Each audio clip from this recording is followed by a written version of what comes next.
Roald Dahl, the BFG, illustrated by Quentin Blake. The Witching Hour. Sophie couldn't sleep. A brilliant moonbeam was slanting through a gap in the curtains. It was shining right onto her pillow. The other children in the dormitory had been asleep for hours. Sophie closed her eyes and lay quite still. She tried very hard to doze off. It was no good. The moonbeam was like a silver blade slicing through the room onto her face. The house was absolutely silent. No voices came up from downstairs. There were no footsteps on the floor above either. The window behind the curtain was wide open, but nobody was walking on the pavement outside. No cars went by on the street. Not the tiniest sound could be heard anywhere. Sophie had never known such a silence. Perhaps she told herself this was what they called the witching hour.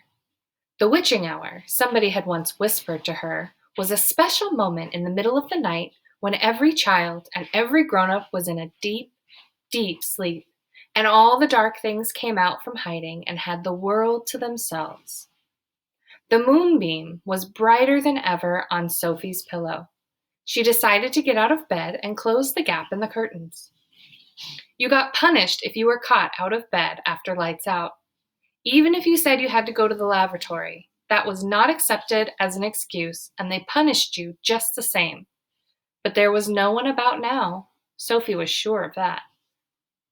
She reached out for her glasses that lay in the chair beside her bed. They had steel rims and very thick lenses, and she could hardly see a thing without them. She put them on, then she slipped out of bed and tiptoed over to the window.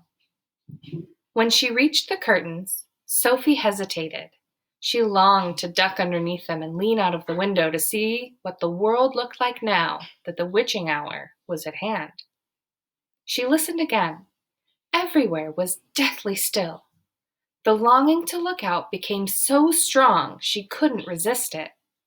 Quickly, she ducked under the curtains and leaned out of the window. In the silvery moonlight, the village street she knew so well seemed completely different. The houses looked bent and crooked, like houses in a fairy tale. Everything was pale and ghostly and milky white.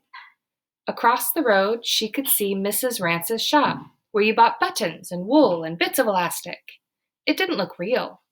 There was something dim and misty about that, too.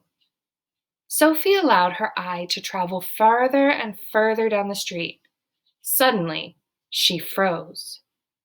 There was something coming up the street on the opposite side. It was something black, something tall and black, something very tall and very black and very thin.